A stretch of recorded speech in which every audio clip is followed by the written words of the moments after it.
इसी गांव में जन्म लिया श्री प्रियन द्विवेदी जी और आज उत्तर प्रदेश की विधानसभा में विशेष सचिव के पद से सुशोभित किया। आपके बीच में है, आप सभी लोगों को अपनी कुछ बातें बताना चाह रहे थे, उनके लिए तालियों से हम लोग सभी अभिवादन करेंगे।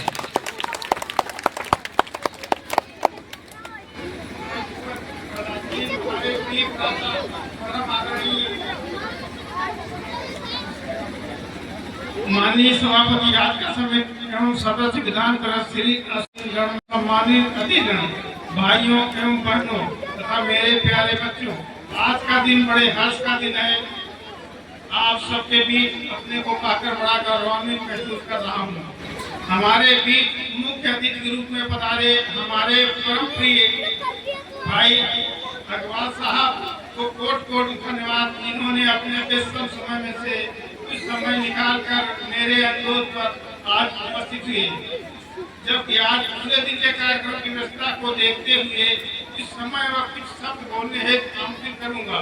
माननीय सभापति समिति द्वारा इस विद्यालय के भवन निर्माण हेतु 5 लाख रुपए और फर्नीचर हेतु 1 लाख रुपए के लिए प्रबंधक के अनुरोध पर माननीय सभापति महोदय द्वारा प्रदान करते हुए सीडीओ को पत्र दे दिया गया है।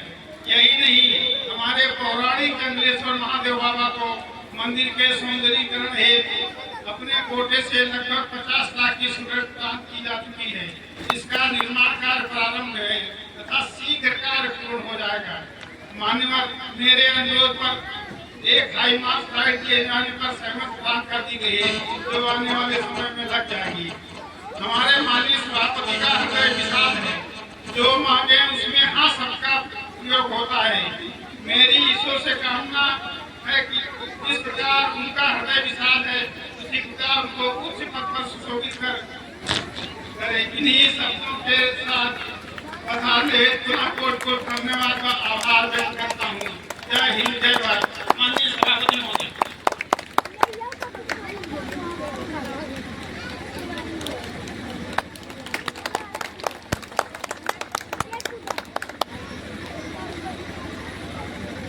सर्वप्रथम ज्ञान की देवी मां सरस्वती को प्रणाम।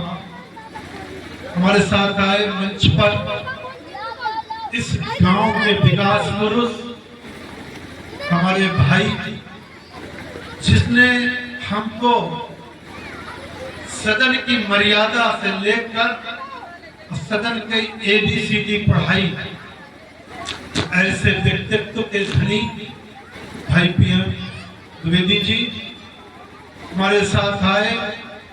SCL फाउंडेशन के कार्यकर्ता और स्वयं सेवक भाई गोविंद जी, आशीष द्विवेदी जी, यहाँ के प्रधानाचार्य, पूर्व प्रधान और गणमान्य नागरिकों और प्यारे बच्चों, बड़े ही हर्ष का विषय है कि आज मुझे ऐसे स्थान पर सदन में पहला पैर रखते ही जिसने मुझको ज्ञान का पाठ पढ़ा, उसकी जन्मभूमि पर आने का सौभाग्य मिला। यह मेरे लिए गौरव की बात। यदि सदन की कोई कार्यवाही, चाहे 115 की कार्यवाही हो, चाहे प्रश्न के माध्यम से हो, यदि उठाकर देखी जाए तो केवल कछौना और समखा ही मिलेगा और कोई गांव नहीं मिलेगा। कछौना मेरी जन्मभूमि और समखा द्विवेदी जी की जन्मभूमि। इन्हीं दो बातों को लेकर हम लोग आज तक 4 साल के मैं अपने राजनीतिक जीवन में दावे के साथ कह सकता हूं कि जो भी विकास कार्य से संबंधित विषय आए या डेवलपमेंट के आए या क्वेश्चन के माध्यम से कोई काम कराए गए हैं, तो वो समखा और कछौना 2 विषय अहम रूप से लाए गए। आज समखा का 14वां विकास मैं मानता हूं कि प्रियन द्विवेदी जी की देन। ये जिद करके अपने स्वभाव से, अपने मंद मुस्कान से ये सबसे करा लेते हैं।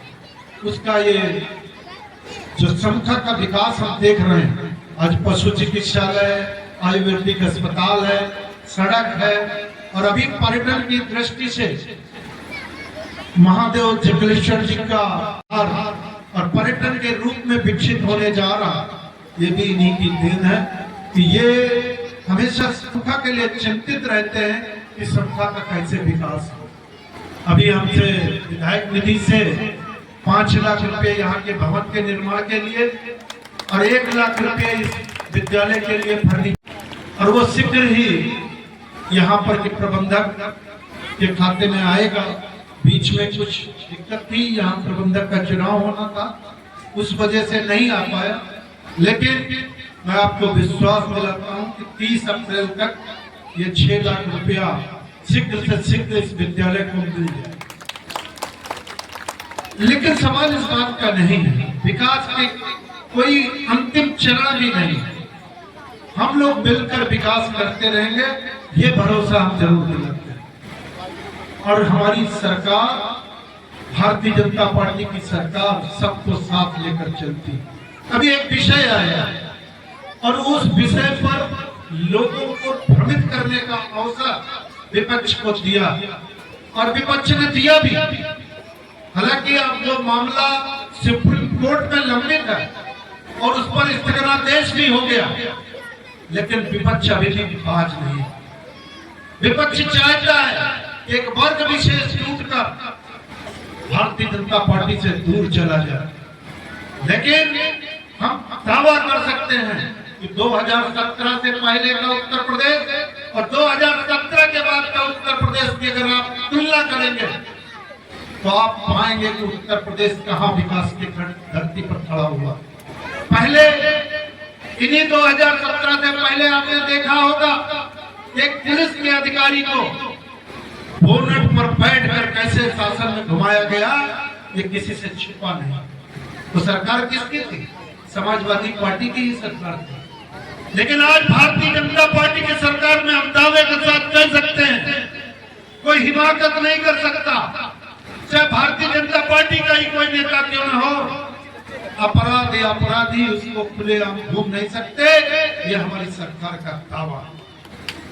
अपराधों पर अंकुश लगाया, व्यापारी आराम से आ सकता है, जा सकता है, इसमें भ्रमित होने की आवश्यकता नहीं। लेकिन सरकार का तुलना का अध्ययन जरूर करना चाहिए। वोट डालने से पहले 2027 का बिगुल बच चुका और उस 2027 में भारतीय जनता पार्टी को दूर रखने के लिए तरह तरह के प्रलोभन दिखाएंगे, तरह तरह को भ्रमित करने का काम करेंगे। लेकिन हम आपसे दावे के साथ कह सकते हैं कि पिछले 9 वर्षों में जितना विकास उत्तर प्रदेश का हुआ, आज औद्योगिक संस्थानों से उत्तर प्रदेश कटा पड़ा है, औद्योगिक संस्थान आ रहे हैं, औद्योगिक संडीला आपके पड़ोस में इंडस्ट्रियल एरिया है, आज 1 इंच जमीन वहां नहीं बची है इंडस्ट्री लगने की, और जमीन एक्वायर की जा रही है। तो ये नौकरी किसको मिलेगी? यहाँ के लोगों को मिलेगी, फिर बाहर के लोगों को नहीं मिलेगी। मैं कहता हूँ कि ऐसे लोगों से सावधान रहकर 2027 में आप लोग पार्टी का चुनाव करिए। तो भारतीय जनता पार्टी से बढ़कर कोई पार्टी नहीं है। मैं बच्चों का भी आज कार्यक्रम है, मैं बच्चों को भी बहुत आशीर्वाद देता हूँ कि हम लोग आज जल्दी में हैं, फिर मिलेंगे और फिर आते रहेंगे। और जो स्वागत में बहनों ने प्रोग्राम किया उनको भी बहुत बहुत धन्यवाद, बहुत बहुत आशीर्वाद, सभी को बहुत बहुत जय राम जी की जय, श्री राम, बहुत बहुत धन्यवाद।